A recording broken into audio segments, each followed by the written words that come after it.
नमस्कार, स्वागत है आपका स्मार्ट बिजनेस प्लस यूट्यूब परिवार में। मैं दीपक कुमार हाजिर हूँ आपके सामने खेती किसानी की एक और नई जानकारी लेकर। किसान भाइयों, आज की वीडियो में हम बात करेंगे जनवरी महीने में गिलकी की खेती कैसे करें ताकि हमें कम समय में कम जमीन से लाखों रुपए का प्रॉफिट हो सके। जैसा कि आप वीडियो में देख ही रहे हैं और आपके लिए हम हर बार बताते हैं कि हम जैविक खेती कर रहे हैं, तो इस वीडियो में भी हम आपके लिए गिलकी की जैविक खेती करना सिखाएंगे। किसान भाइयों, आपके लिए बता दूं कि यदि आप जैविक खेती करोगे तो वाकई में आपकी लागत कम आएगी खेती करने में, और लागत आपकी जो इन्वेस्टमेंट है वो कम हो जाएगा तो प्रॉफिट ऑटोमेटिक बढ़ जाएगा। जितना हो सके उतना आप जैविक खेती करिए और धीरे धीरे केमिकल खेती को छोड़ना शुरुआत कीजिए। इस वीडियो में हम गिलकी की उन्नत खेती या जैविक खेती के बारे में चर्चा करेंगे। आपसे निवेदन है कि वीडियो को लास्ट तक जरूर देखें। यदि अपने टाइम पास के लिए इस वीडियो को देख रहे हो तो कृपया करके इस वीडियो को यहीं छोड़कर कोई अच्छी सी दूसरी वीडियो देखिए।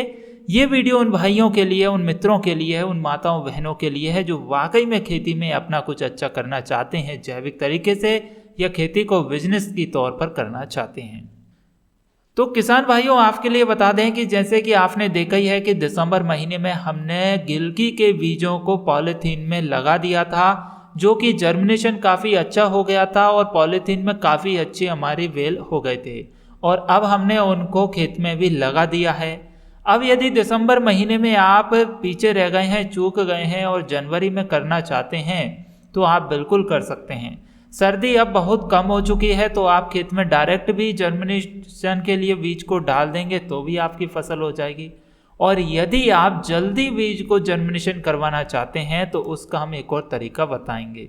तो सबसे पहले तो खेत का चुनाव करिए। तो आपको गिलकी के संकर बीज हो या देसी बीज हो, किसी का भी यदि उत्पादन करना है तो फसल बोने से पूर्व बस आपको खेत की अच्छे से हकाई जुताई करवा लेनी है। 2 से 3 बार पाटा चलाकर आप खेत की मिट्टी को उलट पलट करवा लीजिए। फिर यदि आपको बेड बनाकर खेती करनी है तो बेड बनवा लीजिए। यदि डायरेक्ट क्यारियों में करवाना है तो क्यारियों में बनवा लीजिए, या फिर बड़े टाइप के बनवाना है तो आप बड़े बनवा लीजिए। तो आपको जैसा उचित लगे वैसा आप कर लीजिए, क्योंकि तभी आपको गिलकी में अच्छा फ़ायदा होगा।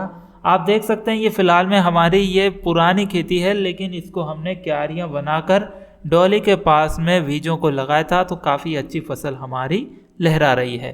तो ये तरीका भी आप अपना सकते हैं। गिलकी की खेती करने के लिए नॉर्मल पीएच मान 6 और 7 के बीच में होना चाहिए, और मिट्टी की बात करें तो जीवाश्म युक्त बलुई दोमट या बलुई होनी चाहिए। फिर मौसम की चुनाव की बात करें तो जनवरी का महीना बेस्ट है। आपकी फसल 60 दिन बाद चालू हो जाएगी खेत में जर्मिनेशन होने के बाद, और आपको अच्छा उपज या फिर अच्छा प्रोडक्शन भी मिल जाएगा। बात करें बीजों के स्रोत की, या बीजों को आपको उपचारित करना चाहिए कि नहीं, तो बिल्कुल बीजों को उपचारित करना चाहिए यदि घर के बीज इस्तेमाल कर रहे हैं तो। यदि बाजार से बीजों को खरीद कर ला रहे हैं तो फिर उपचारित करने की ज़रूरत नहीं है, वह ऑटोमेटिक ही वहाँ से पहले से ही कंपनी के माध्यम से उपचारित किए हुए आते हैं, तो फिर हमारी ये बचत हो जाती है समय की। लगाना कैसे है, लगाने की बात हम आपके लिए बता दें कि यदि आप खेत में डायरेक्ट लगाना चाहते हैं तो लगा सकते हैं, लेकिन आपको 8 से 10 दिन का समय लग जाएगा जर्मिनेशन होने में। और दूसरा तरीका यह है कि आप यदि 2 से 3 दिन में जर्मिनेशन करवाना चाहते हैं बीजों का, तो फिर आपको कम से कम रात भर के लिए 12 घंटे के लिए बीज को पानी में डुबोकर रखना पड़ेगा। इसके बाद उन बीजों को निकालकर एक कपड़े की पोटली में बनाकर, आपके पास खाद के घूंडे होंगे या खाद के गड्ढे होंगे तो उसमें आपको रख देना है 12 घंटे के लिए, या फिर हो सकता है कि 24 घंटे के लिए भी रखना पड़े। तो इसके बाद जब आप निकालोगे तो आप देखेंगे कि उसमें बीज का जो फूलाव था वहाँ से चटकना शुरू हो गया है और बीज में अंकुरन दिखाई देने लगा है।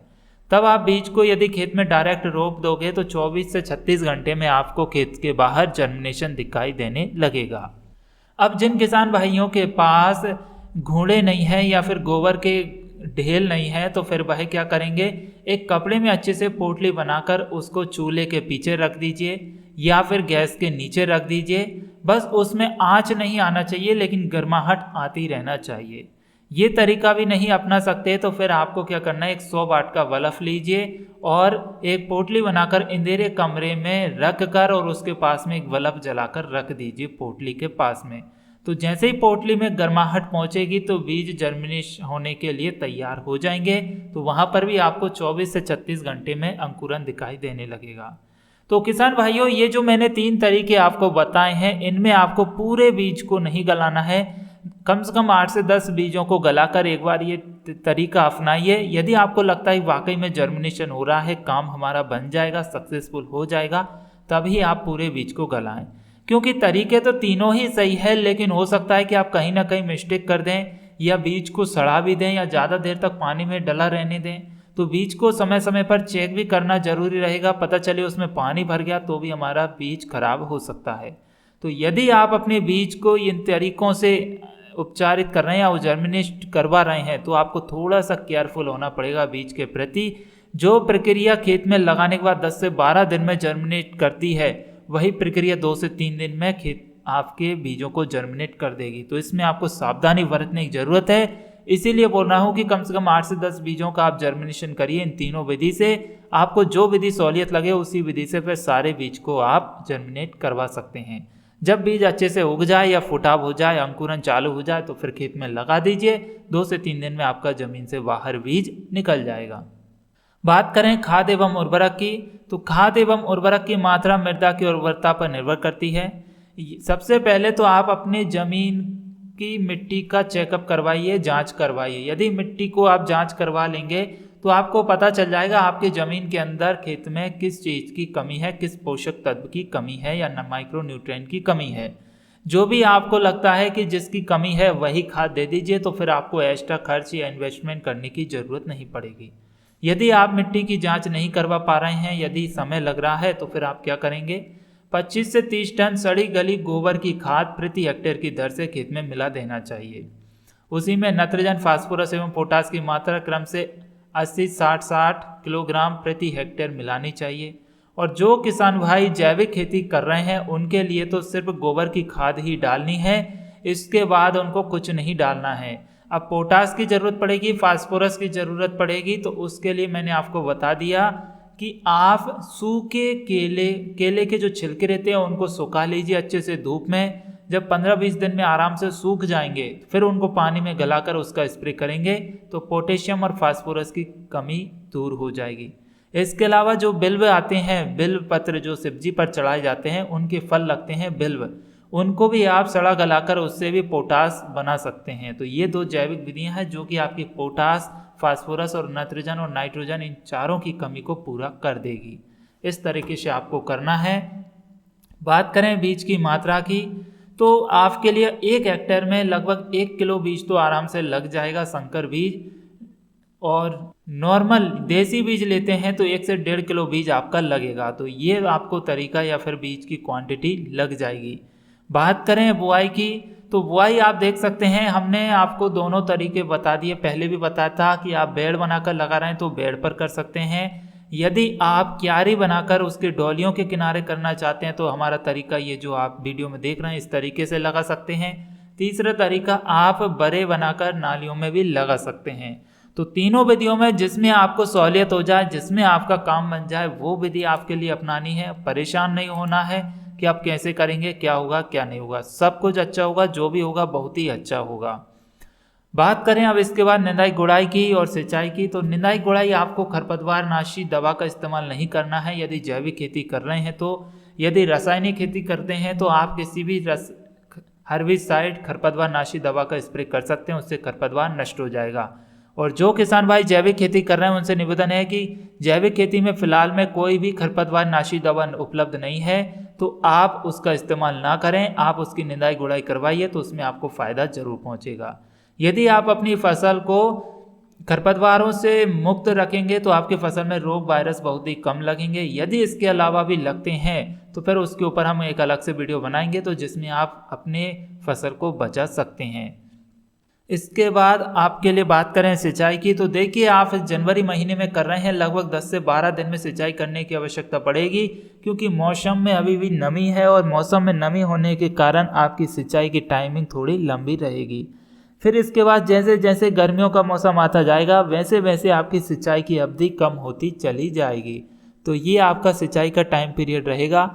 बात करें उपज की और तोड़ाई की या हार्वेस्टिंग की, तो बता दें आपके लिए कि आपकी ये जो फसल है वो 60 से 65 दिन में चालू हो जाएगी गिलकी की। अधिकतम यदि लेट किस्में लगाते हो या पिचौनी किस्में लगाते हो तो 70 से 75 दिन में भी आपकी चालू हो जाएगी।